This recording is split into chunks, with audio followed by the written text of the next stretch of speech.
who are here to share the time for this meeting on metastatic RCC.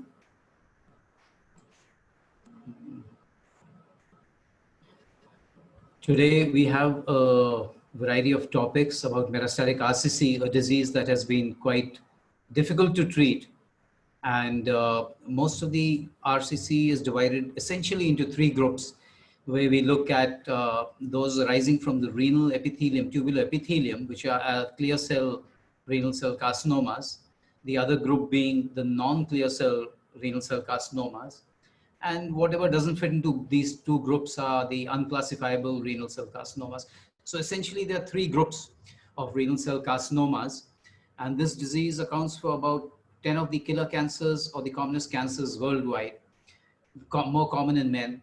And the ideal person or the typical picture which comes to one's mind globally would be an East European or a Czech individual who is obese, who is a smoker, who's somewhere in his 60s, the median age being 64, and who may be hypertensive or diabetic even. And the patient may be having chronic kidney disease and hemodialysis. This typifies a patient whom we think of having a sporadic renal cancer. The other thing I want to bring in is if we have a person who is younger in age, maybe somewhere around his 40s, has bilateral cancer or has multicentric disease, we must think of a hereditary renal cell cancer syndrome in such patients.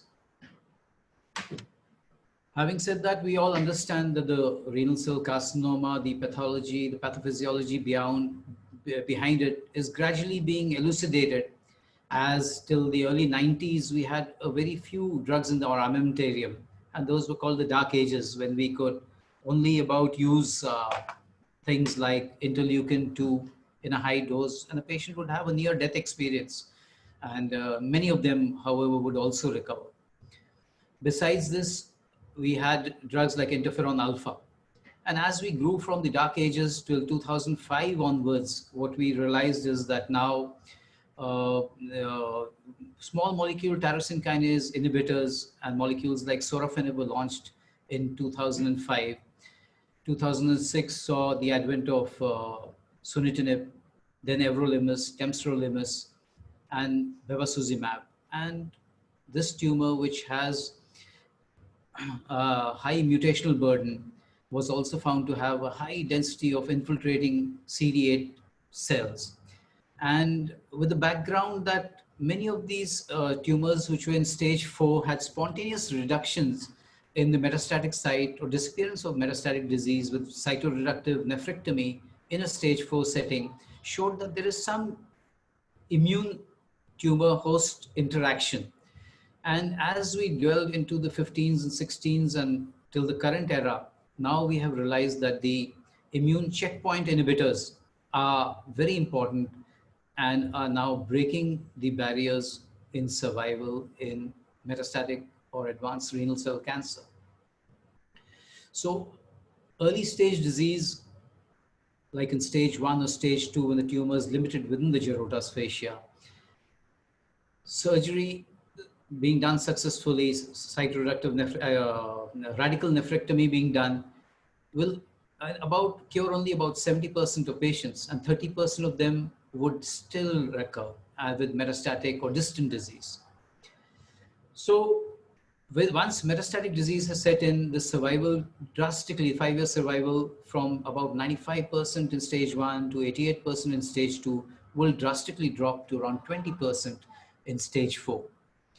Now with immune checkpoint inhibitors, with the introduction of nivolumab in combination with ipilimumab, which has been now approved by the FDA and the European agencies, and an armamentarium of other immune checkpoint inhibitors, combining them with anti-VEGF therapy is what we are looking to in the future, where the 5-year survival for 50% of the people can be achieved for long term, beyond 50 months.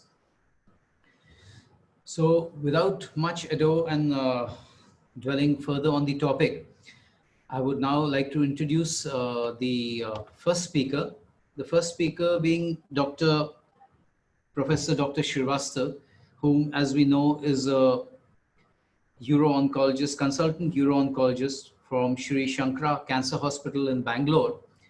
I would request you now, Professor Srivastav, to kindly take over on the first topic and give a small talk on the Indian scenario of metastatic RCC.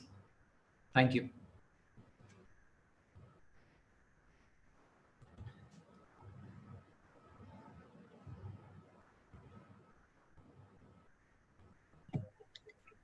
Hello, Dr. Srivastava. Sir, requesting you to start with your topic.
Hello. Hello, am I audible? Yes, Suresh, sir, we can hear you. Dr. G.S. Chaudhary, if you could just take it ahead. Yeah. It's Dr. Suresh. Good afternoon. Yeah, since Dr. Srivastava is having some issues with his audio, I think we can't hear him. So I think we'll go ahead with the second topic, which is by Dr. Suresh, which is about Pazopanib, the clinical trials in the real world setting and its consistency. Dr. Suresh,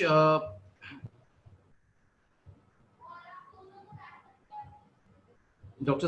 S. Yes. Suresh is a consultant medical oncologist in the VS Hospitals, Chennai. So I'll request Dr. Suresh, if you're there, you can please take it from here. Yeah. Thank you. Thanks for the introduction. Can you see my screen right now? Yes, yes. Okay. So, thank you, Novartis, and thank you, Dr. Anita Ramesh. And this will be a small talk on the real world data on Pazopanib. So, this will be the consistency and efficacy of Pazopanib across clinical trials and in real world settings. Sorry to disturb you, Dr. Suresh, you're not audible, sir. Sir, if you could just try speaking a bit louder, sir, if possible. Is it audible now? Yes, sir, we can hear you now. Yeah, thank you.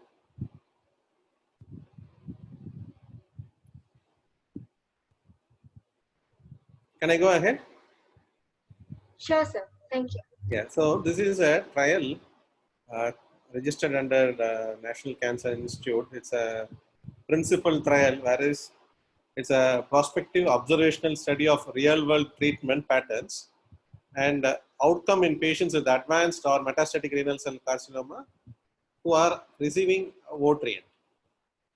We all know that most of the treatment protocols are based on clinical trials and their results. But what we should understand is that clinical trials is a limited patient population. The inclusion criteria is very, very stringent, and exclusion criteria is what most of us we see in our day-to-day practice. So this clinical trials always has an specialized environments happening in centers of excellence with the enhanced patient monitoring, clear protocol, which doesn't reflect in our practice or home settings. This also has a highly selective patient populations and protocol adherence and restrictions. So, does this data translate to our patients? Whether this can be extended to our patients? So, this is the issue which we often face whenever there is a molecule which has been more effective in the clinical trial setup, but we face much difficulty in real world data. Votrient is by Novartis, and we have seen that it has demonstrated a very good efficacy and safety in a variety of randomized clinical trials in patients with metastatic RCC. We have different phase 3 trials like COMPASS and FISSUS.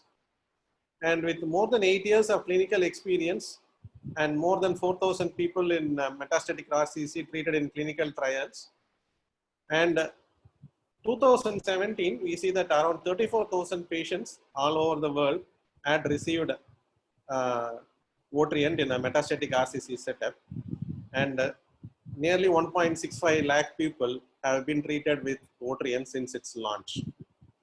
So with this, our clinical experience, we have a better understanding of the efficacy and safety of Votrient outside of the clinical trials in the real world data, including the trial ineligible patients. So we just wanted to know whether this patients and non-clinical trial eligible patients were really of much use or not.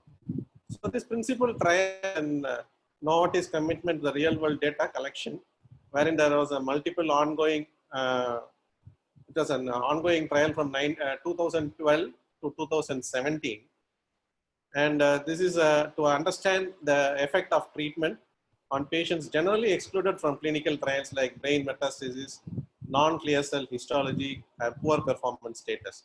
A real world data wherein Votrient is effective as in a clinical data setup. So these patients were non-clinical trial eligible, like mild comorbidity like GRD treated with medications, or severe comorbidity like poorly controlled hyperlipidemia, Karnosis performance score 60%. Usually the trials always ask for more than 70%. And abdominal pain, chronic fatigue, and overweight patients more than 27.5 BMI, and more than 2 centimeter lung metastasis. These are all the patients like who are included in this principal trial. So this was a global multicentric long-term prospective observational study wherein patients with advanced RCC who are treatment naive or cytokine pre-treated, and most of the patients are treatment naive. 619 patients are included into this trial. The key inclusion criteria was a clinical decision whenever the patient comes into our clinic to initiate treatment with Votrient before enrollment in the study, or within 30 days of the clinical decision to start the patient on Votrient. Exclusion criteria was if the patients are currently participating in any interventional clinical trials in which treatment regimen and or monitoring is dictated by protocol. Because in this principal trial, after the patient was included in the trial, there was no strict adherence of the protocol. So it was decided upon the treating physicians and their management. So it was just an observational study wherein the total period was around 18 to 36 months, whether they really stood to benefit from Caserbenib. The primary endpoint was overall survival, progression-free survival, and overall response rate, and frequency of serious adverse event or any adverse event of special interest concerned to Votrient. Secondary endpoint was clinical effectiveness, safety, and relative dose intensity in patients with comparable baseline characteristics to those included in the phase 3 COMPASS trial. This COMPASS trial had an patient inclusion criteria as metastatic disease as per RECIST 1.1 criteria with a good performance score more than 70 and serum calcium level less than 12 milligrams with adequate organ preservation, and shouldn't have received any previous line of treatment, and no prior use of any VEGF or VEGF inhibitors, and no history of or clinically suspicious of central nervous system involvement like brain metastasis, or no coronary artery disease. So these are all the stringent inclusion criteria which we see in COMPASS study. Whereas in principal study, the main inclusion was they shouldn't have any prior Votrient or any other treatment. They should be treatment naive, or it can be an interferon alone, and no prior exposure to multikinase inhibitor or anti-VEGF inhibitor. They should be more than 18 years of age and a metastatic RCC of clear cell or predominant clear cell histology. So these are the primary inclusion criteria in the principal study compared to the standard clinical norm of comparison study. And if we see, only 15% of the patients who met the COMPASS eligibility criteria will be, or the patients who are entered into the principal will be meeting the eligibility criteria of COMPASS. So that was the non-clinical trial inclusion criteria for principal paper. Coming to the progression-free survival, we see the median PFS was around 10.3 months and 10.7 months in patients who have been treated with interferons. And overall survival is around 29.9 months in the entire group. And coming to clinical response in the metastatic disease, we see that with a measurable disease, we see that the overall response rate was around 30.3%. The median duration of response was 11 months. And the median time to response was around 3 months. So patient who had a stage 4 disease with multiple metastases still responded to Votrient within 3 months. And coming to the secondary endpoint like efficacy, we see that regardless of the age, less than 65 or more than 65, they stood to benefit with adding of Votrient. The median PFS was around 11.6 months in less than 65 years and overall survival median was around 33.9 months. Response rate was around 32.5% in less than 65 years. When it comes to more than 65, it was lesser than the younger age group, but still had a good median PFS of 9.9 months, median overall survival of 25.9 months, and overall response rate of 28.7 months. And it also demonstrated a very good efficacy across various subgroups.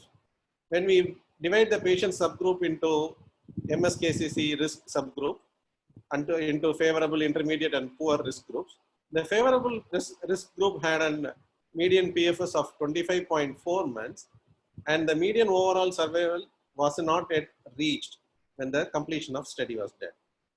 The overall response rate of 47.6 months. In the intermediate group, the median PFS was 11.2 months and the overall survival, median survival was 33.9% with an overall response rate of 32.6%. In the poor patient subgroup, we always expect a lower PFS, and so the response rate was very less, and 4.2 was the median PFS and 9.6 months was the median overall survival with 19.2 overall response rate. If we are going to the International Metastatic Renal Cell Database Consortium risk category, again into favorable, intermediate, and poor, it was more or less same as that of MSKC stratification. And we see that in the favorable subgroup, the median overall survival has not yet been reached. And the response rate was more than 50%. It was around 52% in a favorable subgroup. Coming to the poor risk group, the median overall survival is around 12.3 months and the response rate was 20.5 months. And with respect to performance status, if the patient's performance was good, median PFS and median overall survival was very well achieved. Whereas if it is a poor performance group, the median PFS was around 2.8 months and overall survival was around 5.5 months. So patients with good performance status stood to benefit with Votrient, but still, even with the poor PFS, they had a overall survival of around 6 months. And coming to efficacy treatment in a clinical trial eligible versus a non-clinical trial eligible subgroup, we see that patient who had a non-clinical subgroup, because 85% of the patients would not have been qualified into any of the clinical trial, still had a median PFS of around 10.7 months and a median overall survival of 32.9 months and a response rate of nearly 30%. Compared to a clinically treatment trial eligible patients, the median PFS was more or less same, 9.6 months, and the survival overall survival period was 26.3%. So most of the trials which we see will be this clinically trial eligible patients. And this principal study shows that even if the patient is non-clinical trial eligible, they stood to benefit more than the clinically trial eligible patients. Coming to brain metastasis, presence or absence, as we see, if there is presence, then the overall survival decreases by 11.2%, 11.2 months compared to no brain metastasis where we expect a median overall survival of 30.5 months. But the response rate was more or less equal, but with a prolonged PFS and prolonged overall survival. Coming to bone metastasis, they didn't make much of a difference between whether the patient had got a bone mets or non-bone mets. If there is no bone mets, they had a very good survival of 32.9 months, the overall response rate of 33, whereas if they had bone mets, the median overall survival was around 21 months and the overall response rate was around 22.5 months. Coming to the safety profile, the most commonly reported adverse event were hypertension, diarrhea, and altered liver parameters like ALT increased, which was consistent with the clinical trials, but are reported less frequently than in the clinical trials. Because in clinical trials, we would have had a stringent follow-up and stringent protocol-based investigations, whereas in this principal study, we didn't have that of stringent criteria. It was investigator-based follow-up, and as and when the patient came up for follow-up, it was recorded. So we see that adverse events were around 74%, and hypertension, diarrhea, or ALT or hypothyroidism were very much less compared to our phase 3 trials.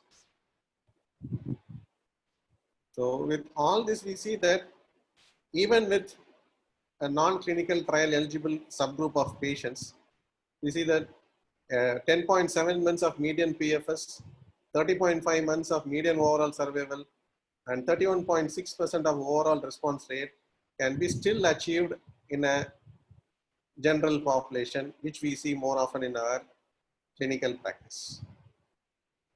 So this is the effective thing, and the three most commonly reported adverse events, as we see, is more or less the same as in clinical trial. And there is no reduced dosing necessitated by this adverse event, and patients were able to tolerate as per the recommended dosage. Thank you.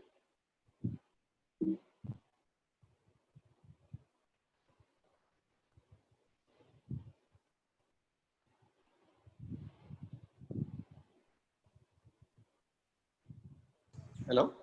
Yeah, Audible? thank you, Dr. Suresh, for a very nice talk. And Pazopanib, though initially, we'll in fact ask Dr. Ram Prabhu, if you can please unmute yourself for his expert comments. Dr. Ram Prabhu is a consultant medical oncologist at the Gleneagles Global Hospital at Chennai. And we'll request you for your valuable comments. And after that, I think Dr. Srivastav is also ready for his talk. Am I audible, sir? Hello? I think your audio is not playing, Doctor. Okay. Am I audible? Yes, sir, we can hear you, sir. Hear you. Okay. Good evening, everybody. Thank you for inviting me here, and thank you, sir, for introducing me. It was a really interesting study, the principal study. We all know that the COMPARES trial and the PISCES trial, phase 3 randomized trial, showed that Pazopanib was not inferior to Sutent, and it also showed a favorable safety profile when compared with Sutent. But the common criticism against a phase 3 trial is that we don't get to see patients who reflect the commonplace scenario, that is the real world scenario. So that is the common criticism in any phase 3 trial. In this setting, this principal study is a refreshing one where we can see that real world patients, what they are experiencing with the drug Otrient. So what is interesting is that the response rate as well as the PFS is absolutely reflecting the phase 3 trials, even though the cases selection criteria, if we see the selection criteria, only 15% of them are comparable to the eligibility or eligible in the phase 3 criteria of the phase 3 studies. So I don't know how it is possible, but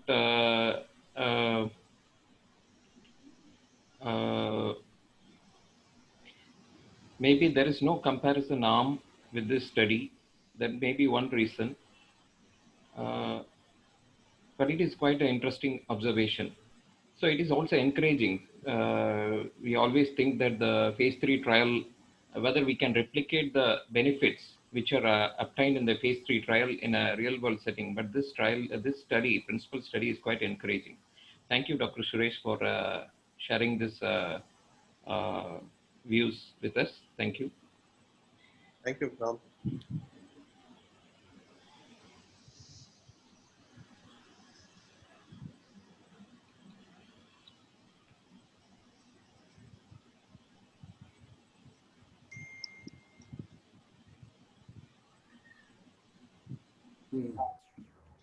Dr. G.S. Chaudhary, so Yes. requesting you to unmute yourself. Yeah, I'm unmuted. Yes, sir. Requesting you to introduce the next speaker. So we had an initial glitch on starting, and now I'll request Dr. Srivastava, Professor Srivastava from the Sri Shankara Cancer Hospital at Bangalore, to introduce his topic on the Indian scenario and historical perspectives in metastatic RCC. Over to you, Dr. Srivastava. Good evening, all. At the outset, thank you, Dr. Anita Ramesh, and thank you, Dr. Chaudhary, sir, for this opportunity. At the same time, sincere apologies because there was a technical glitch and my audio was not, on at the correct time. So the sequence of the presentation was unfortunately lost. And I also thank Dr. Suresh for covering me up. So the responsibility that I have been given today is to discuss the historical perspectives of metastatic RCC and the Indian scenario till date. Next slide, please. Yeah, so I would like to cover this presentation under these headings. I would like to discuss in brief about the historical perspectives, then look at the real world scenario in our country, what is exactly happening with these patients. And then I will also give brief highlights of the surgical perspectives in management of metastatic RCC. Next slide, please. So if you look at the life cycle that has evolved in modern medicine for management of metastatic RCC. Next, please. We started off with debulking nephrectomy, and then we moved on from debulking nephrectomy along with systemic therapy with immunotherapy. Then we moved on with cytoreductive nephrectomy followed by TKI. So the terminology changed from debulking to cytoreductive because of the mechanism of action of the targeted therapy. So the terminology changed to cytoreductive nephrectomy. Subsequent to that, we started exploring the possibility of cytoreductive nephrectomy followed by immunotherapy. And then there was a major shift of management of metastatic RCC from a predominantly surgery first treatment modality to systemic therapy first kind of a treatment modality. We started looking at patients benefiting more and more from upfront systemic therapy, and then subsequently we also started looking at availability of several systemic agents to effectively manage this disease. So we started looking at sequencing of the appropriate sequencing of the medical management. Then we also started looking at combination treatments like the TKIs with immunotherapy and so on and so forth. Then came several papers where the potential advantage of using systemic therapy in the neoadjuvant setting before cytoreduction was achieved was explored. And now we are probably now in the last leg of looking at the true value of cytoreductive nephrectomy, in whom and when to be done, along with upfront systemic therapy. Next slide, please. Next slide. So all we knew probably in the early 90s is that metastatic RCC had a consistently poor prognosis with a median survival of about 6 to 10 months and a very abysmally low 2-year survival of 10 to 20 months. This came from the MRC renal cancer collaborators, which was published in the Lancet in 1999. Next slide, please. Then, yeah. Then Marcus presented his paper in the Journal of Urology in 1993, wherein he reported on 143 evaluation of 143 metastatic RCC patients. He noted a spontaneous regression of metastasis following nephrectomy, and that was not a small number. It was 4.4%. This, told us that, RCC was a immunological cancer, and there was a potential benefit of doing debulking nephrectomy even in patients who had metastatic disease. 4 years later, Walter, again in the Journal of Urology, published improved quality of life outcomes as well as a reduction in symptoms from both with local factors as well as the paraneoplastic syndromes in patients who underwent debulking nephrectomy in metastatic RCC. So this probably became the premise of further evaluation, and subsequent to that, when the interleukins started coming in, there were 2 key studies which were evaluated for the role of debulking nephrectomy followed by immunotherapy. Next slide, please. So these were the SWOG 8949 and the EORTC 30947. Next slide, please. The SWOG 8949 was published in NEJM in the year 2001, wherein they looked at about 240 patients in 2 arms of radical nephrectomy with immunotherapy and immunotherapy alone, and reported a median survival advantage of about 3 months. Next slide, please. Almost at the same time, the EORTC also published their findings in the Lancet, but with smaller numbers, and here there was a significant survival advantage of close to a year. Next slide, please. So combining analysis from both the SWOG and EORTC trials, interferon alone had a median survival of 7.8 months, while combining nephrectomy with usage of interferon alpha increased the median survival by an additional 5 months. Next slide, please.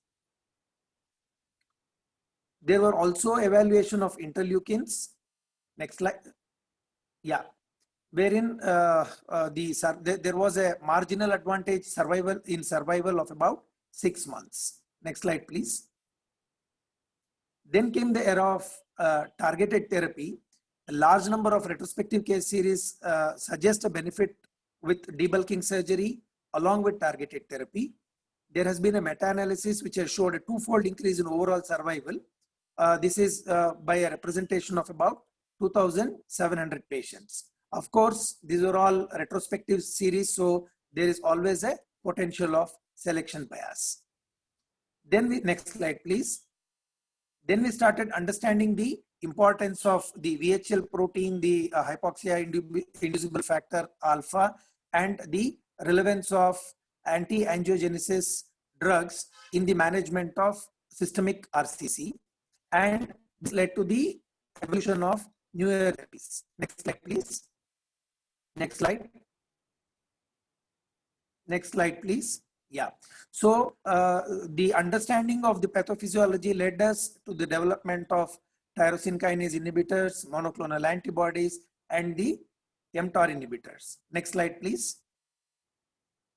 So we have a series of drugs now which were available probably up until 2014. These were the only drugs that were available, only a group of drugs that were available, which were exhaustively used and with considerable benefit as well. So we had sorafenib, sunitinib, pazopanib, axitinib. Subsequently, the cabozantinib came in, and then the basket drug lenvatinib.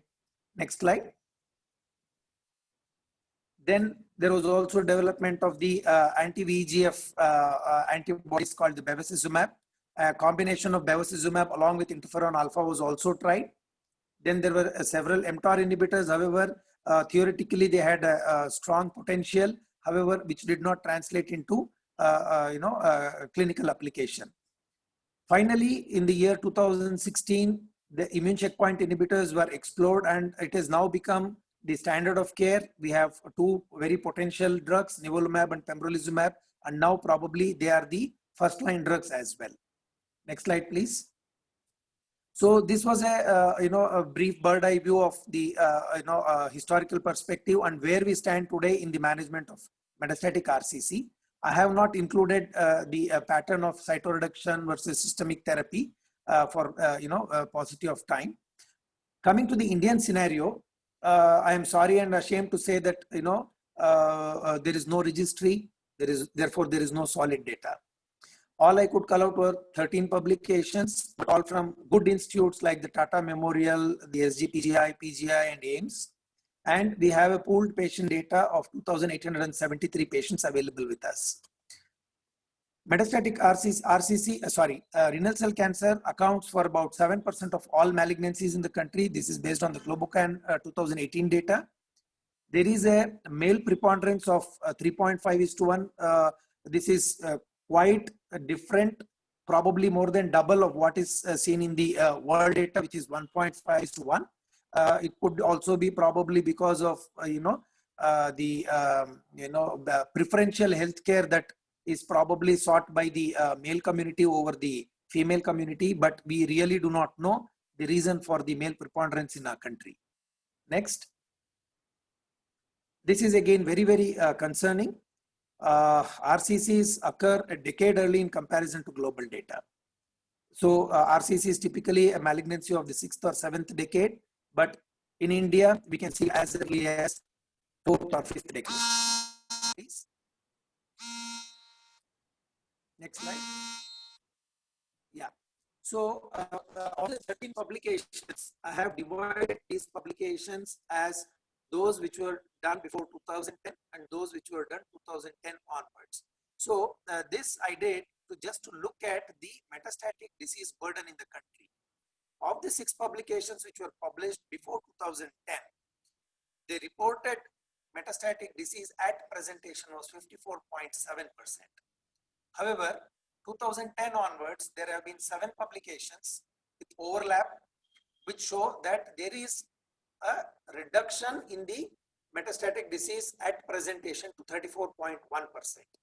This is probably reasonable and probably going in sync with the global data. Probably in another 10 years, we will be as good as the global presentation is, and this can be attributed to liberal use of ultrasound in the screening of patients with various abdominal problems. Next, please. Yeah. So when we look at our own, go back, please. Go back. Go back, please. Previous slide. Yeah. When we look at our own data with these publications, the disease occurrence in age less than 40 years, again, very, very significant that we need to understand and probably consider is that 28.1% of the patients with RCC metastatic presented less than 40 years of age. This is quite alarming. Next slide, please. So I could not actually gather the pathological data from all these publications because it was not available uniformly in all these publications. So I am representing the chart from publication of SGPGI Lucknow, which has got the largest series of 586 patients of RCC. So if you look at the histology, this chart I have highlighted, just to look at the histological pattern at presentation. If you look at the first column, unfortunately I don't have cursor because they are managing the slides. So if you look at the first column, patients presenting less than 40 years of age, only 50.7% of them had clear cell histology, which went on to be about 78.9% in the 7th and 8th decades of presentation. This is again quite in contrast to the global data where the global occurrence of clear cell histology is upwards of 85%. So what it means to say is not only do we have a differential age at presentation, early age at presentation, we are also having differential histology at presentation. This is again very, very important to understand because uniformly systemic therapy is designed and delivered for clear cell histology. We really do not have much choices for non-clear cell histologies, and this histological pattern in our country is a sad reflection that a good percentage of our patients with metastatic RCC may actually not benefit from the whole gamut of drugs that we have in the management of metastatic RCC. Next slide, please. Coming to the survival data in Indian patients, unfortunately, only 2 out of the 13 publications that I have reviewed, one from SGPJ and the other one from Lakeshore Hospital in Kochi, have reported survival data. So, based on these 2 papers, the 5-year survival in Indian patients with metastatic RCC is less than 10%, with a median survival of 2.1 years. Again, considerably low compared to the global data. Next slide, please. So we have a lot of unanswered questions of metastatic RCC in the Indian scenario.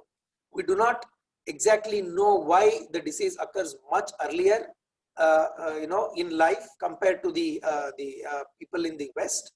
Whether it is because we have a higher genetic disease burden, which this has not been addressed or evaluated, whether there is an additional etiology along with the standard etiology of tobacco, obesity, hypertension, etc.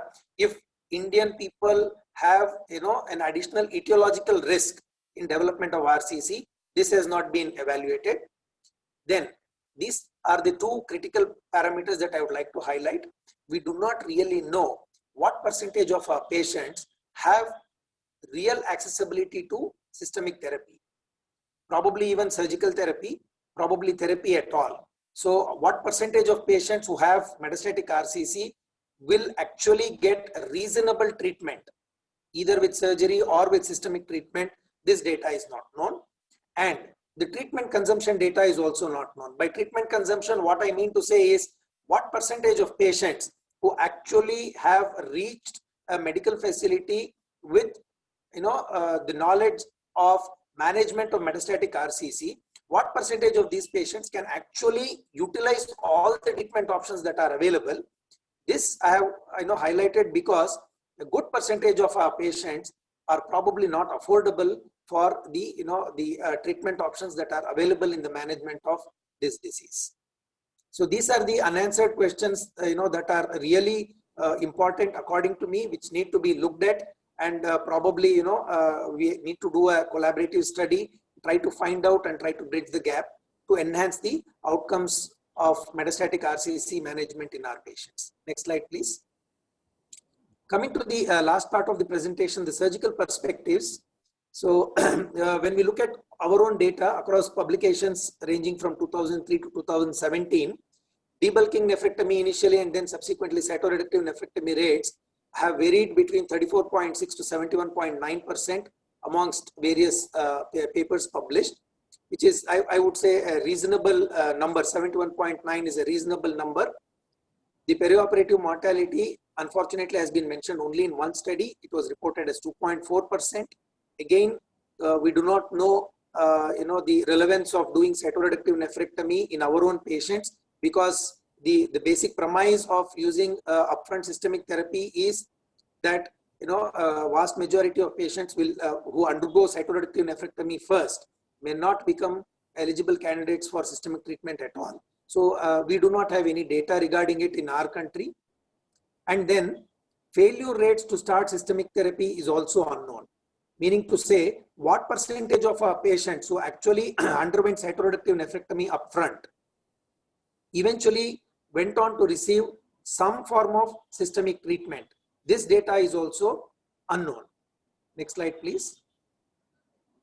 So what are the challenges with surgery in metastatic RCC?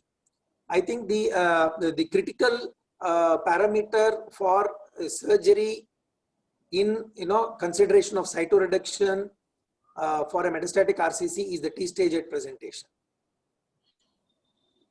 If the T stage is below T3A, I think it is not surgically difficult to operate when required. I will not go into the details of whether we should be doing it or not. I'm just giving a brief overview. The second thing that governs the the ability to operate on these patients is the performance status and the IMDC risk stratification. Unfortunately, again, the performance status is obviously evaluated in all patients, but I think the many centers are not uniformly applying the IMDC risk stratification to decide whether cytoreductive nephrectomy should be done in these patients or not. Again, this is very, very important for all of us to have uniformity and follow, so that we can have reasonable data at least 5 to 7 years down the line. Next slide, please. Coming to the technical aspects of surgery in these patients, surgery is not challenging if the tumor is less than 3A. That's what I mentioned in my previous slide. We have done many cytoreductive nephrectomies, and it's almost uneventful. Exhaustive surgery may still be worthwhile in more than T3 tumors if the patient has a solitary met or oligometastasis. Again, we should not forget this is the era of systemic therapy for management of metastatic RCC, but there will be a role for surgery even in these patients. So we should not give up looking at surgery as a possibility or as an option in patients who have very limited metastatic burden, who also can be addressed with metastasectomy.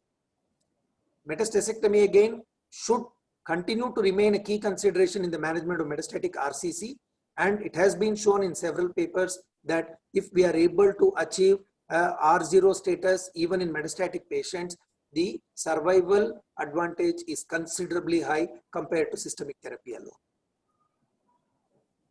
Thank you. Next slide, please. Thank you very much for your patient listening. Yeah, thank you very much, Dr. Srivastava. Hello, Dr. Srivastava. Thank you very much. Can you hear me? Can you hear me? Yes, ma'am, we can hear you. Yeah, correct. Okay, I request Dr. Ram Prabhu to give the expert comments. Thank you, ma'am. Thank you, Dr. Srivatsa. That was an excellent presentation.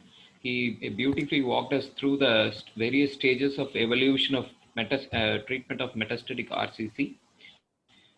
Initially, as we all know, it has the metastatic RCC has a poor chemosensitivity. It doesn't respond very well to chemotherapy.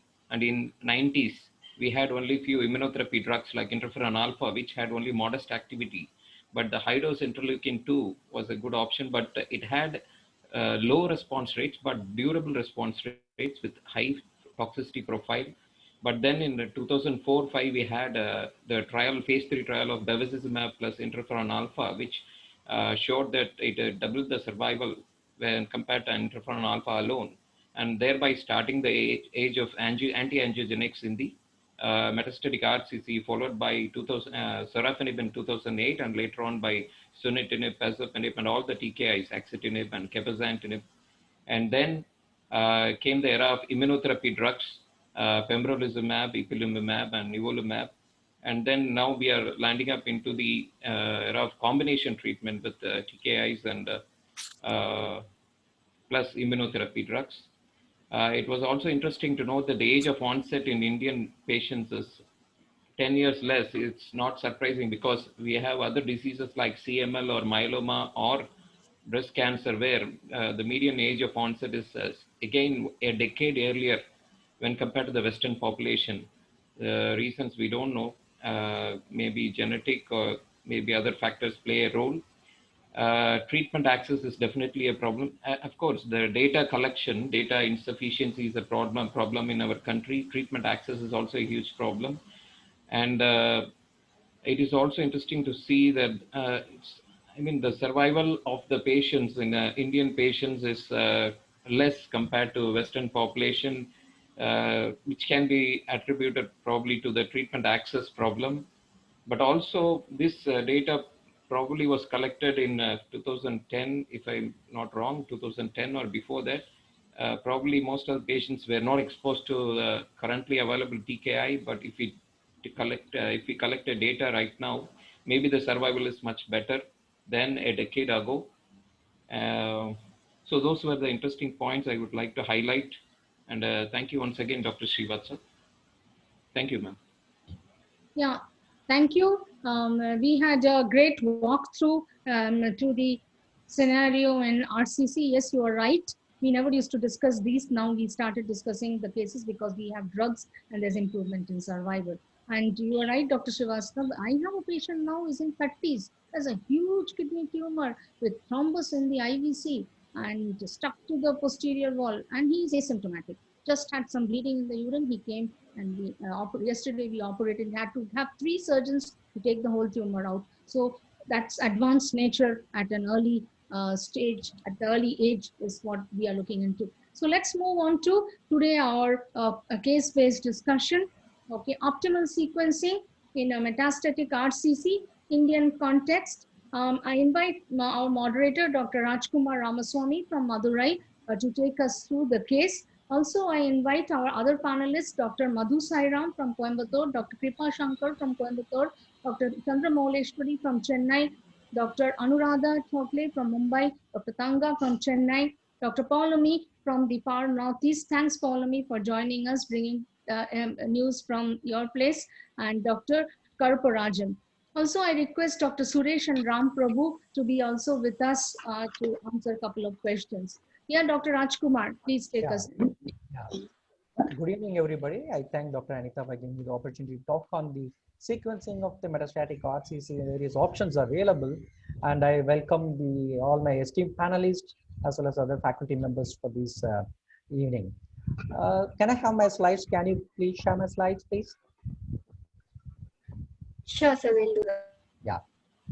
So RCC in India is entirely biologically is a different disease when compared to the Western population. Not when the age, as the data was presented, less than 40 years, we see quite often RCC huge mass in the renal masses, incidentally found to have, or with the minimal symptoms.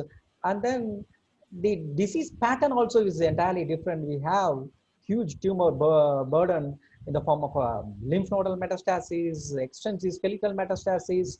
So the tumor burden, many of our patients present with a very high tumor burden, and the recurrence rate is also very high, even if they undergo a cytoreductive nephrectomy, which was the 40 for even in the metastatic RCC.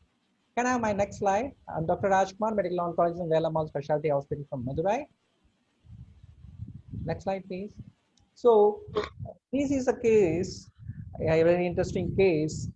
64-year-old man presenting with right flank pain and no hematuria, with mild hypertensive, with a smoker, 20-pack year, a smoker, hypercholesterolemia. These are the basic risk factors which drives the renal cell cancer. And no family history, negative for family history, and the physical examination shows a right flank fullness, and the lab values are normal.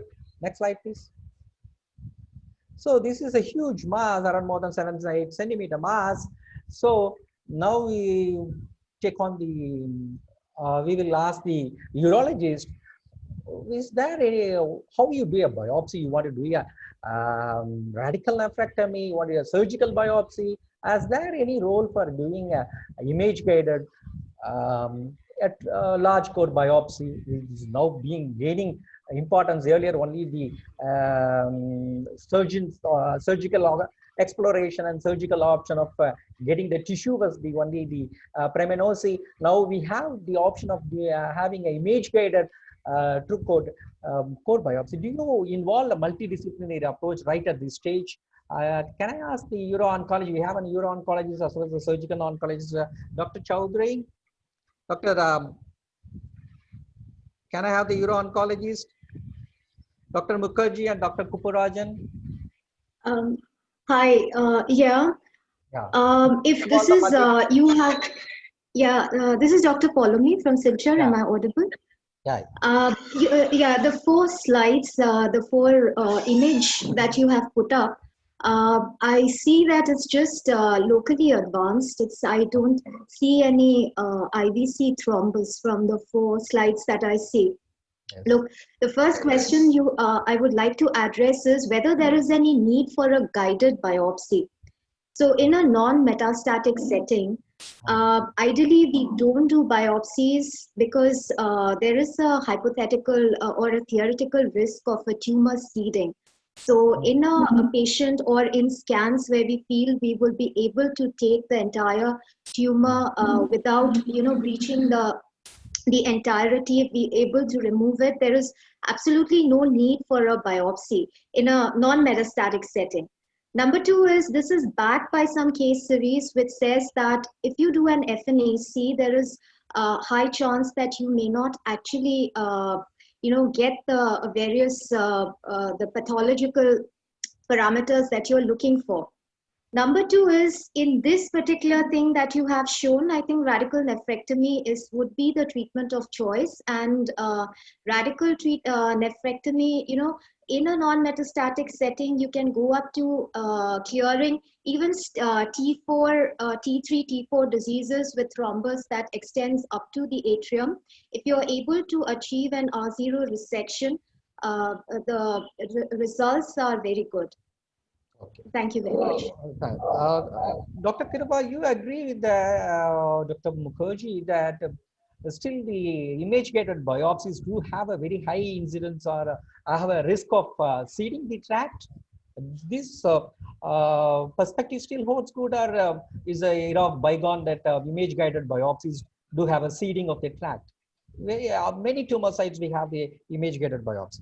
Do you agree with me, or do you agree with Mukherjee?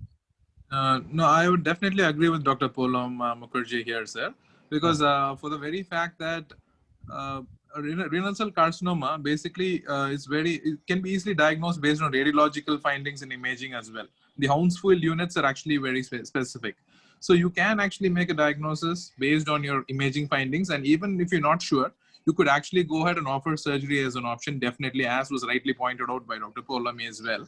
So as far as whether doing an open or a radical versus, I think you have renal nephrometry scores. You have a lot of nephrometry scores which you could use. But for this patient, given that the patient doesn't have any IVC thrombus, I would definitely agree with the option of doing a radical nephrectomy for this patient. So you say there is no role for any preoperative biopsy at all, image-guided biopsy at all in the case of RCC, renal mass, in the case of renal mass. Yes, sir. Yes. And that would be my take on it. Yeah, okay. Dr. Rajkumar, just to add to it, if the surgeon is feeling that it is operable, any kidney mass has to be taken out with that benign or malignant. So I'm just moving to in a case of a locally advanced, the role of a neoadjuvant. That's what I'm pushing towards. Is there any role of a neoadjuvant in a locally advanced operable lesion? That's what I'm moving to. So there are various factors which says various put forth that by doing a preoperative biopsy, you may have the tumor heterogeneity, as Mukherjee was talking about the tumor heterogeneity. Can I involve the pathologist? Are you comfortable with the small biopsy, or are you comfortable with the large biopsy? Pathologist, Dr. Tankar and Dr. Sandramouli, in identifying the tumor heterogeneity, or you may identify the various histological, are you comfortable with the large specimen biopsy or with the small biopsy itself? You can make a various histological clear cell as non-clear cell. Here, sir. Hello. Sir, actually, given an option, large biopsy will always be preferred by a pathologist when compared to a small biopsy, because the tumor heterogeneity, the presence of necrosis and hemorrhage, which always occurs in case of a renal cell carcinoma, can be avoided, and the cells can be concentrated upon if we have a larger chunk of tissue. But on small biopsies also, it is not impossible for us to comment. So renal cell carcinoma, if at all a small biopsy is being done, we can definitely comment whether it is a malignant tumor or not, though there are a few hitches. And in those hitches, of course, even on a small biopsy, immunohistochemistry can be used to differentiate between a benign condition and a malignant condition, and we will definitely be able to say that it is a 100% carcinoma. But subtyping the carcinoma may not actually be very, very comfortable on a smaller biopsy tissue. We would prefer a nephrectomy or a larger chunk of tumor tissue for subtyping the tumor as such. Okay. Hello. Since we don't have a radiologist, I will go over to the radiation oncologist. Madhu Shairam is there? Madhu? Yes, sir. I'm there, sir. Yeah. Can you identify the pathology? Can you identify the pathology with the help of a radiology? The CT guided, which you prefer to have a CT guided images, and you can roughly identify the various pathologies, whether it's a clear cell or non-clear cell, without even a biopsy. I'm really not sure, sir, if by radiology we can actually pinpoint histologies like variants like oncocytic variant and sarcometer very. I think I'm not sure if there is a radio profile that is actually present, sir. Kirupa, can you identify the various pathology with the help of a radiological imaging, especially the CT guided images? No, sir, I don't think that would be feasible because it's very difficult to distinguish between clear cell versus non-clear cell just based on imaging alone, because there are no specific characteristic features that can actually help us in differentiating between clear cell versus non-clear cell, especially be it even papillary or chromophobe variants as well, or sarcomatoid variant. So I would say that's not a very reliable way of distinguish between clear cell and a non-clear cell histology, sir. Okay. Dr. Anuradha, can you identify this being a RCC being a very heterogeneous disease? It's a molecularly also is a very heterogeneous disease. Can you identify the molecular markers? What are the various markers you like to have before starting upfront if you were starting any treatment? Dr. Anuradha is there? Dr. Anuradha? Okay. Anybody want to take that thing where we want to have a molecular profile of a tumor? Sorry, I'm there. Dr. Anuradha. You want to have a molecular profile of a tumor before starting an upfront treatment. If you want to have a molecular profile of the tumor to determine what could be the prognostic thing, what are the drivers of the mutation this tumor is carrying. Yeah, so I think VHL is the main one what we need to look for because of the deletion of chromosome 3p. And the other markers what we can look at PI3K, PTEN, AKT1 because they all come down the mTOR pathway. So we can look for PI3K, PTEN, AKT, TSC1, TSC2. This comes under mTOR pathway. Again, in the VHL, we can look for HIF1, then VGF, PDGF. And for other markers like you can also look upon PBRM1, KDM5C, BAP1, SCTD2 markers, which is around 15 to 20%. And there is a PIK3C, as I said, because the mTOR pathway which we can look for. So these are all the metabolic pathways which are there, like TSC1, mTOR, and PI. Now we have immunology, being an immunologically driven cancer. Now we have immunological pathways, markers also available. You want to have that markers? No. Immunological markers like that come under tumor mutation burden, but there are another many markers in that which we need to look for, which depends on the scoring. But otherwise, by IHC, we can look for the PD1, PD-L1. But immunological markers they come under, you can look for different pathways also, and then you can get a scoring of the tumor mutation burden. So hi ma'am, Kripa here. So do you routinely do these markers on anybody? I mean, like, do you do that in practice actually? No, actually, if you go to see in clinical oncology right now, this is just upcoming markers which are there like PPRM1 and KDM5C. Yeah. Okay. These are the three promising markers.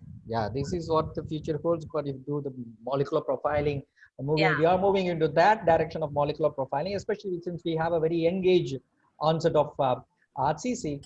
And then I like to have Kripa's comments whether you have in a locally advanced disease, have you tried a neoadjuvant strategy to reduce the tumor burden? Have you ever done that, or you don't want to explore that option of neoadjuvant? You don't believe in that concept of neoadjuvant? Sir, so if you ask me, I haven't actually done it until now, sir. And I believe we don't have the data to actually support that as of yet. I mean, like, that's just not FDA approved or recommended. We don't have any level 1 evidence to actually support that. Okay. So I haven't actually done that I haven't tried that until now. Excuse me. Yeah. Can I have one? Suresh, go ahead. Yeah, as Kripa said, but we have a Carmina study now, which says that sunitinib can be given upfront. And the overall survival of PFS are more or less equal if we are taking up for surgery upfront or surgery followed by TK. But this Carmina study was where the patient was taken up for sunitinib upfront. And Suresh sir, sorry. Carbamide is cytoreductive in the metastatic. Yes, sir. So yeah, that's exactly what I wanted to point out. That was in the metastatic. That's not in the neoadjuvant. It's in the locally advanced. Let's move on. So everybody agrees that radical nephrectomy is the one and only option available for this patient. I have tried, Kripa, I have tried for a couple of patients neoadjuvant. We have done took at biopsy. This perspective of seeding the tract and all is bygones, and we don't nowadays have those kind of errors. The incidence is very less than 1%. We have done image guided biopsy of the large How was the mass response? and How was the response to neoadjuvant, sir? yeah, it's not so great, not so great, not so great, because since we are using a TKAs, we are not that's why I will go for the subsequent slides. People are not happy with the TKA strategy in having a neoadjuvant, so they have now go for IO therapies in the neoadjuvant. That also you will have a differential high resist criteria to evaluate. That's a plus and minus. This is on an exploratory thing. I'm not saying this is the standard of care. Next one. Standard of care is a radical nephrectomy. So what step for this patient, as everybody said, is a radical nephrectomy. So next one. The consensus was radical nephrectomy. That's next one. So patient undergoes radical nephrectomy, grade 3 clear cell RCC, margins negative, T3, A and 0. Performance status is 0. And performance status is very good performance status. Chandramouli, sorry. Yes. How often you see the non-clear cell RCC? How often you are sitting in the office as a pathologist? How often you see the non-clear cell? What is your incidence? Sir, incidence, most of the cases which we come across happen to be only clear cell RCCs. Sarah's presented in a young age in Indian data is 50% only, unlike the Western data of 85%. That's why I'm asking the clear cell is 85 and non-clear cell is only 15 in the Western data, but we have 50-50. No, but our if I go as per our institution and the number of cases which I have come across, most of the cases, or at least 80% of the cases, I can definitely say that I have come across clear cell RCCs only. And then the remaining papillary and chromophobe RCCs. Multicystic renal cell carcinoma, just one case I have come across so far, which was quite difficult to diagnose, and so that's why I remember. How often you see the hereditary neoplasms? Hereditary, sir, it depends on how frequently we test. So based on histology, if it is a multifocal tumor, if the patient is less than 40 years, probably you have to always keep the possibility of a hereditary renal cell carcinoma in your mind and go for immunohistochemistry and genetic testing. Only then you will be able to identify. But so far we have not been, I have not actually come across any genetically associated renal cell. So as far as your experience goes, still the clear cell predominates rather than non-clear cell. Okay. Dr. Tanga, madam, you also agree with that? Dr. Tanga, is there? Madam? Okay. Then we'll go to the next slide. So, Kripa, you like to give adjuvant. There is no evidence for adjuvant. Our evidence is slowly coming up. Is equivocal? What is the status on that? So again, sir, we've had 4 randomized control studies done. So if I can just quickly run through it, the Assure study, the ESTRAC, both of them were on adjuvant sorafenib and sunitinib. So the ESTRAC study was positive, meaning it was showed a DFS benefit. The overall survival data is still not yet mature. But let me remind you that it's an FDA approved option. It's been FDA approved now. But all the other trials, meaning the PROTECT trial, which is adjuvant pazopanib, and then leave the trials. In your practice, real world scenario, will you do adjuvant when your colleague, surgical oncologist or uro-oncologist refers to you? Will you do, or you just say follow up the patient? That's all. Sure. Yeah. So I use something called the Leibovitz score, sir. So this score was devised by Bradley Leibovitz, who's a urologist from MSKCC. He devised the Leibovitz score, which actually divides the adjuvant patients into low risk, intermediate risk, and high risk. So patients who fall into the high risk category, they have a 5-year metastasis-free survival of only around 30%. So in that high risk subset, I'd be tempted to offer adjuvant TKI, which is sunitinib. Given the caveat that there will be a lot of toxicity, about 40% of patients discontinue treatment in the setting of a clinical trial with all those settings, but I would definitely offer it as an option, at least in the high risk subset based on the Leibovitz score, which takes into account the T stage, the tumor size stage, the nodal status, the grade, and necrosis. As Kripa says, the high risk category subset of the one, these basically classified into favorable and the intermediate and the high risk. The favorable, the literature says only 20% on the intermediate and the high risk of the forms in 80%, and the high risk subset of the one which do recur. down the line, these are going to recur. Whatever you do, what kind of surgery you do, how radical you go, this subset of the patients are going to recur definitely. That's how the concept of giving, just like in other subsites, where you address the micrometastasis, these concept of using a TKA, okay, but the problem with the TKA, how long you give, for how far you give, whom you give. So the subset is high risk, and the duration was explored was 1 year of TKA, the earlier generation of TKA. Sunitinib, the problem is the toxicity part of 30% of the people don't tolerate the standard dose of TKA of sunitinib. That's the reason why even in adjuvant settings, the people are not still recommended the category 1 recommendations to give. Now the FDA has approved it, the pasopenib also has been approved, but most of the real world scenario, adjuvant is not preferred because the toxicity pattern puts off the patient for 30% of the patients. So that's the reason. But these subset of the patients with the high risk are going to recur in spite of how much radically you do, whether you go up to the right atrium and do the surgery, these subset of the patients are going to do bad. They are going to recur down the line. So we need a good drug for the adjuvant, but we don't have that drug. Slowly now the IOs have been pushed in the neoadjuvant as well as an adjuvant setting. So the exploratory component of IOs with less toxicity when compared to the TKAs of being explored as an adjuvant and the neoadjuvant setting. Next slide, please.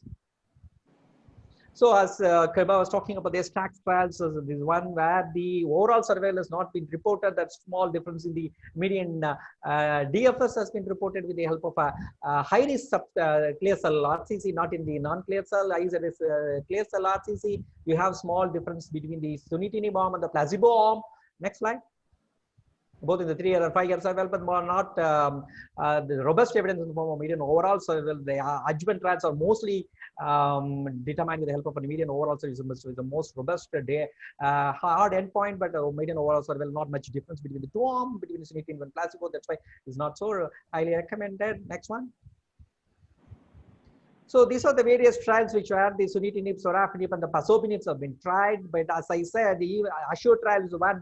Even in the T1B subset, within or in the T1B subset also has been tried. But the problem, as you can see, for the difference between the starting dose and the minimum dose, the people are not able to tolerate the starting dose of 50 mg or 37.5 mg. They have been forced to down titrate to the minimum dose of 25 mg in the case of sunitinib, and in a case of pasopenib, they have started with 600 mg because of the toxicity. They have to down titrate to 400 mg. That's a problem why these adjuvant trials, there's not still being practiced in the real world data.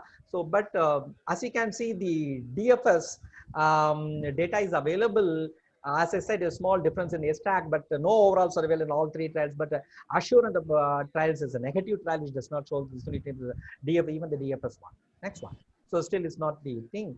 As you can see, the IOs have been pushed in the adjuvant setting as well as the neoadjuvant setting with the help of these IMotion, the 010, the PROSPER and Keynote, where the different combinations of the PD-L1 and PD-L1 blockers have been used along the atezolizumab, nivolumab, pembrolizumab, and nivolumab plus Ibli, nivo plus Ibli combinations in various histology, including a sarcomatide. This is the sarcomatide histology, the one where the recurrence rates are very high, where these forms the high-risk subset, where these patients are going to recur in spite of the extensive surgery the surgeons do. So these are the ongoing phase 3 adjuvant trial, which will tell us in a couple of years, which will give you the clear-cut guideline whether the adjuvant is really required, as in a case of other subsites where the adjuvant has been very successful. Next one. As you can see, these patients after 18 months, these patients underwent a radical nephrectomy. This is in the favorable subset, even though it's in the favorable subset. These patients revealed, and CT scan revealed a small nodules, bilateral nodules on the lung nodules, approximately 18 months of the surgery. Madhu, what do you do now? Madhu, want to take the question? You want to redo biopsy? Madhu? So, Kripa, you want to do the redo biopsy? Well, not really, sir. It's been only 18 months, and probably, I would probably look at getting a PET CT to stage, because now it's become metastatic disease. So I would look at getting a PET CT to look for other sites of disease as well, and then stratify the patient and start on systemic therapy, sir. Dr. Kuparajan, this is Dr. Kuparajan is there? I don't think he's around, sir. He's Okay, not. okay. Dr. Mukherjee is that this is the limited metastasis. The patient has got one and only small nodules. You want to go and do a metastatectomy? I would like to see the patient as a whole, sir. He said he's 65 years. He's got hypertension. Good performance status. He got was 0. Good performance All right. status. See, if these are the only site of metastasis, that is, I can see these two shadows, like this left and the right side. Yes. Yeah, I could consider metastatectomy. Won't be difficult. And this is which level of the lung? See, I would really For want like of space, for want of Okay, time and space, I have put all right, only all right. relevant slides. If in a pulmonary, in a thoracic this thing, it's always, if you're doing a lower segments are easier to operate. Lower segments, peripheral segments are easier to operate, basically. So the right side is looking, okay, that's peripheral, so that is not much of a difficulty. I'm not sure about the left side. So if you have to do a segmentectomy, I would not really pursue a metastatectomy in this patient. If I can get away with a wide resection with maybe 2 staples, then it's a good case for metastatectomy. In this particular patient, 65 years, hypertensive, 18 months. Good performance status. Good performance status. Yeah. No, So not hi. much. So, sir, if I can just quickly add a point. So, somebody with bilateral pulmonary metastasis requiring surgery for both the lungs, I don't think that's such a great option. Because if it was probably limited to one lung and probably an isolated met, probably, yeah, that could have been a role for metastasis. But even though Kripa, even though Dr. Kripa, we have operated on 4 to 5 mets as well, and patients have actually done well. So bilateral. But you're talking about, you're talking about a 65-year-old, and you're talking about bilateral pulmonary metastasis, and whose record within, whose record within 18 months, whose record within 18 months as well. You haven't staged him completely. You don't know what other sites of metastasis. No, nowhere else. For want of nowhere else. And what about the risk stratification now? Because you will have to look at the MSK, I mean, like IMDC criteria for risk stratification now. Consider it's a favorable one. Intermediate less than one site of metastasis, the number of metastasis is less, size of the metastasis is less, is confined to the lung only. Why not go and do a metastatic? That's my question. No, my only bone of contention is it involves both the lungs. So if it was probably limited to one lung, does not matter, Dr. Kripa. It does. It really does. How can you say it doesn't matter? No, because we have seen patients and we have operated on both the sides, staged definitely, but like I said, if it is a small mets in the peripheral lung, they generally do well. I mean, there's not a surgical, post-surgical operative risk, but if you're talking about a biology of the tumor, that's something different. So the thing is, to me, the biology, because somebody who's failed in 18 months, to me tells me that this patient has got a poor biology of the disease. Number one. That's what I want. I asked you whether you want to do biopsy and find out the molecular profile. Now, what are the things you want to find out? The same histology holds good. You want to have any rhabdoid transformation, sarcomatoid transformation has been reported, or you want to have a redo biopsy? I said no, I don't want to do a redo biopsy. Yes. Okay, So yes, sir. I have an option here. Kripa, can I just? So please. Go ahead. I think metastatectomy is a reasonable option. If a vast metastatectomy is possible, that is a reasonable option. Though he is 65, and I understand that it's 18 months only. And the second option would be to go and implement also in this patient. Little inaudible, not clearly audible. Dr. Anuradha is there? Dr. Anuradha yes, I'm is there. Yeah. You want to find out now the patient is treatment naive, underwent only radical nephrectomy. You want to know the tumor profile, molecular profile of the tumor, because now you expect some new molecular driven pathways being get activated down the line because of the patient is now metastasizing. As we know that RCC is a very heterogeneous one, even synchronous mets also that going to be a difference in the molecular profile. This is a metachronous profile. So you want to have the molecular profile, which may throw you a different one. Yeah. So as I said earlier, that there is no mature data to use it in the clinical oncology clinic. But if we look for that various markers like PPRM1 and KDM5C, which are the strong predictive marker for the treatment, and you can vouch on that, yes, these markers are highly responsive. If these markers are there, they can be inactivated by using the various TKI therapies for the VEGFR inhibitors like tyrosine kinase. As Anuradha was talking, Dr. Anuradha was talking, all our treatment so far is not biomarker driven one. Yes. Because we don't have the robust biomarker for angiogenesis inhibitors. We don't have the robust biomarkers. Exactly. That's the reason why we are not able to differentiate who are the persons which are the subset of the patients going to respond to our adjuvant treatment, which are the subset of the patients who have a recurrence that's like in 18 months shorter interval of recurrence after a radical nephrectomy. Which are the patients who has to require a new adjuvant and downsize and go for an adjuvant. These are the biomarkers. They have to be a robust biomarker driven. Unlike in a lung cancer or unlike in any other breast cancer, it's not a biomarker driven. In RCC, there's a long way to go for that. That's the reason why we are using, we are not doing the molecular profile, maybe. So metastatectomy, the uro-oncologists want to do a metastatectomy, but Kripa is not very convinced of that. So No, sir, my only thing is that, sir, now I know this is not a de novo metastatic disease. This is somebody who's progressed after 18 months.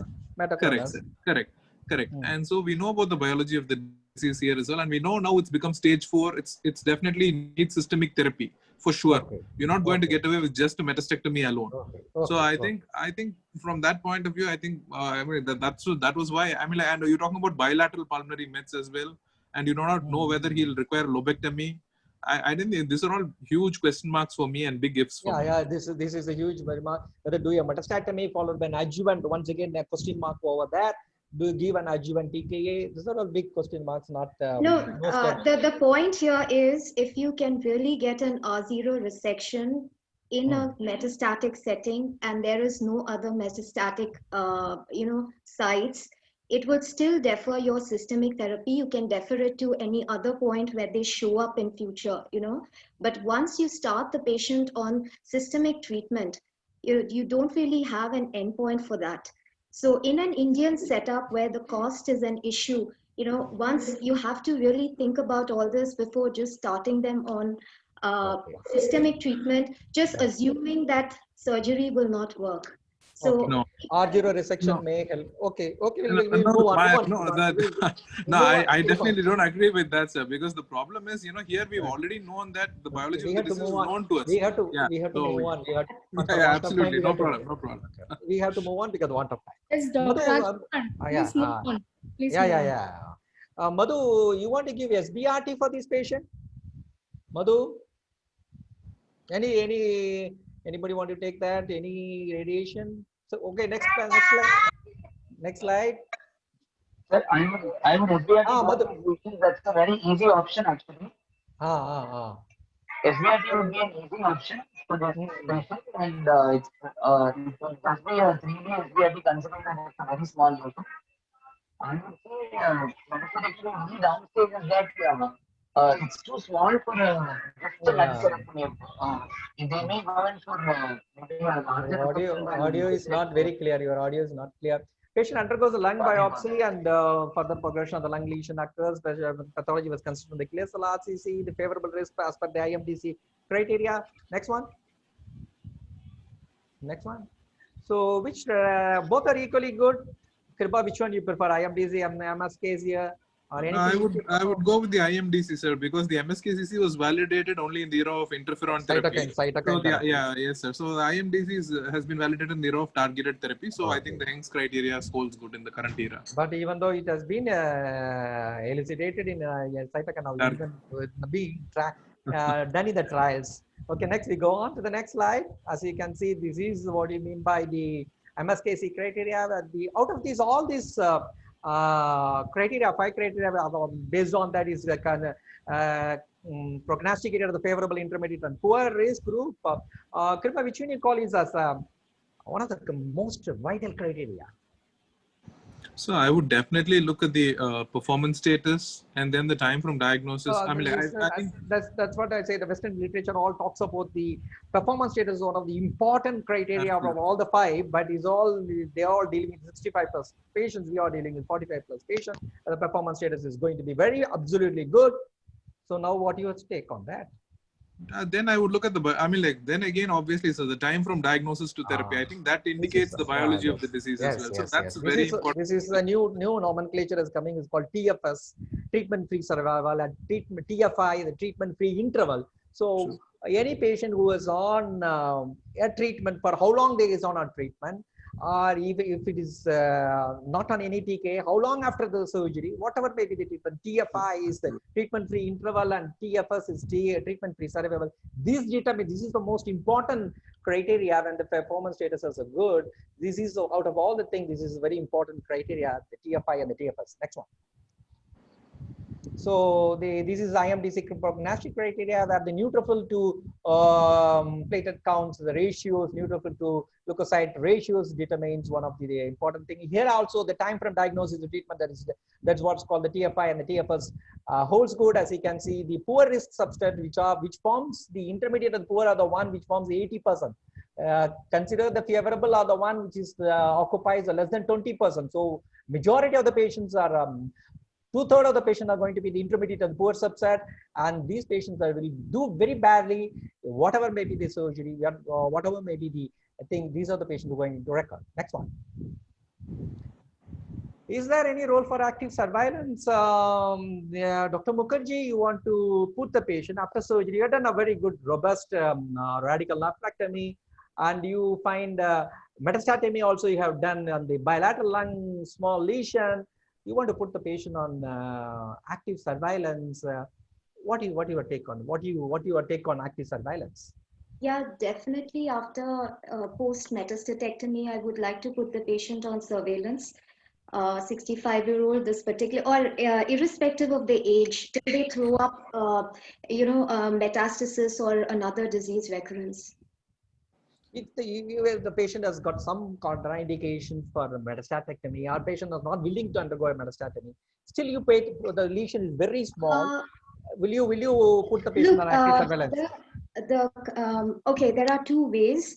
Apart from a surgical metastatectomy, you have RFS or a cryotherapy. In certain centers, you can offer this. Active surveillance of the patient, again, I would like to see the performance status of the patient, the comorbidities, and yes, it definitely can be considered in certain patients who are probably high risk for surgery, do not have an access or contraindicated for non-surgical treatment, or even if I put them on systemic therapy, they may not tolerate the side effects. Yes, there is a group of patients who can be put on active surveillance. The TFI is more, where you have the after your surgery, the duration is very high. For the appearance of the lung metastasis is very high, long. Then you can say it's an indolent disease, slowly growing tumor. It takes more than 3 years to have an appearance of lung lesions. Then these are the subset of patients where the active surveillance has been tried. Next slide. So this is the original paper which says that active surveillance is in a favorable subset of the group, not as well as an intermediate, not in the high risk group. I don't know where the active surveillance is not only in the clear cell carcinoma pathology, not in non-clear cell, where the metastasized organs is the number of metastasized organ is 1 or 2 only. And next one. Dr. Rajkumar, finishing off. Okay. Then, as you can see, the best response of the stable disease, which is also best response. So patients may be on stable disease for quite a long time. That's what is called the treatment-free survival. So any treatment-free survival, whether it's following a metastatic gamma knife surgery, whatever it is, you can put them on active surveillance. Next one. Next one. So this patient, the patient has had a increase in the lung nodules. The patient is now asking for a now has more than 3 years after nephrectomy. Now patient is asking to start a systemic therapy. Sorry. So which one you prefer? Kriba, next slide. So if it's a yes, sir. So if if there are no other sites of metastasis and if it's still a favorable risk group, I would still just go with TKIs alone. I would not go with a combination of IO plus TKI, even though that's approved in the favorable risk group as well, because the magnitude of benefit is not high with those in the favorable risk group. So in the favorable why you are afraid of the toxicity? Not just because of the toxicity, sir, because here again the biology of the disease is important. Here he's gone on for about 3 years with just active surveillance alone. Based on whatever you've shown us. Okay. So again, the biology of the disease is a clear indicator to me that this patient. If it is a TKA, you will go ahead with what kind of TKA? Yes, sir. My options are plenty. Six yes, beds are now available. Absolutely, sir. But I would go with the time tried and trusted one, which is pazopanib. We have data which is compared it with sunitinib as well, the compare study and the PISS study. So we know that it's a friendlier drug. It's friendlier than sunitinib. So that's why I would probably prefer using the pazopanib over any of the other TKIs. We have data to even use axitinib or cabozantinib as well. But cabozantinib is only in the intermediate and the high risk subset. Bone only metastasis in the bone only metastasis capacity. So that's why my choice would be pazopanib. Yes, we wind up with this. The choice as pazopanib. Dr. Rajkumar, thank you so much. Thank you so much. Thank you. It was an extensive, nicely done everything. And I thank all the panelists for answering all the questions. We have few questions on the chat box quickly. Is there any vaccine for RCC? This anybody can take it. It's open for everybody. Concluding remark from Ram Prabhu. Dr. Ram Prabhu. Yeah, we'll just finish the questions. Yeah, thanks, sir. Thank you. It was a very nice. Yeah. Yes, ma'am. Yes, ma'am. Okay, we'll finish the few points in the chat box and then okay. Any vaccines for RCC? Sure. Anybody? The one question was there from Dr. Revati Saravanan. No vaccine so far. No vaccine so far. No. Okay, from Dr. G.S. Chaudhary, autologous tumor cell admixed with GM-CSF has been tried for adaptive lymphocyte infusion in the West. That's in prostate. That's yet to develop, I think so. From Dr. Girish Bedre, we always talk about no proper available data in India, but I fail to understand why in this digital era, why we have so much live data on COVID, but no data on cancer. Comments from the panelist. Anybody can take this talk. Even Dr. Srivasthan, if you want, can you take this question? Why we don't have data? Cancer is more stigmatized than COVID. Still. Yeah, Paulomi. Yes, ma'am. I would feel COVID is more of a politico-social problem right now. Not a medical problem. Yeah, absolutely. And a lot of influential members are in it. So therefore, it's getting so much of coverage and, of course, the financial push. Okay, so you want to say that RCC is then not... RCC is a rare disease. Yes, absolutely. RCC is a rare disease.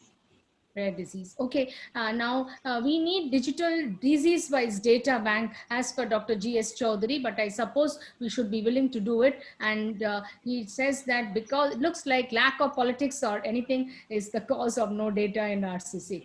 Okay, and maybe the rare disease. Okay, then I think the first step to have a good EMR system in every oncology center, so I suggested an ICMR template. So ICMR template is available. That's a suggestion from some of the viewers. We had more than 50 viewers logging in tonight to hear us. They said the ICMR Bangalore will share it directly and we can enter our data. And that is in support of your answer that it's a rare disease. Okay, now we had some good points. I am Dr. Srivastava. We finished a talk on historical perspective and Indian scenario. Thank you very much for that opportunity. And many people have also suggested the talks and discussion was good. There was one suggestion from Dr. Tanga, stage grade rhabdoid and sarcomatous features are important prognostic markers. Quick comment from the panelist. Apart from the other prognostic parameters, do you consider this? Yes, it's also good, but we are more moving towards the molecular one, in addition to the histologically sarcomatoid and rhabdoid transformations. Yes. Currently, sarcomatoid transformation automatically goes to grade 4. So that is definitely 100% important, ma'am. Molecular era has still not started as far as RCC goes for diagnostic as well as prognostic purposes. Okay, thank you. And this R0, getting an R0 status is, as per Dr. Paulumi and Dr. Srivastava, should be the ultimate goal, because the overall survival depends upon that. Okay, I think there are no other questions. If anybody else wants to ask a question, otherwise I hand over the mic to Dr. Ramprabhu to give a quick concluding remark in 1 minute as we sign off today. Oh, thank you, ma'am. It's a problem of plenty now. From 15 years back, it was problem of scarcity. Now we have a problem of plenty. We don't know how to sequence that. We have guidelines, definitely, TKIs, IO plus TKIs, and all these older drugs, sorafenib, mTOR inhibitors have been pushed to third line nowadays. So it's an interesting time to be here. And it was a nice discussion. Thank you, Dr. Rajkumar. Thank you, all the panelists. And it went quite well, and it was livid at times. So thank you very much. We are 4 minutes beyond time. Don't worry. Thank you very much. Thanks to everybody. Thanks to Kavina Creation, the entire team, for having the digital platform. Thanks to Vijay Bharati and Freedom from Cancer for bringing us. Thanks to everybody. On a Saturday evening, we all came together for 1.5 hours, and it's a good exchange of thought. Thank you, everybody. Please do join us again. Stay safe, stay healthy. And we got few comments, good discussion from everybody. Thank you so much. Thank you. Thank you.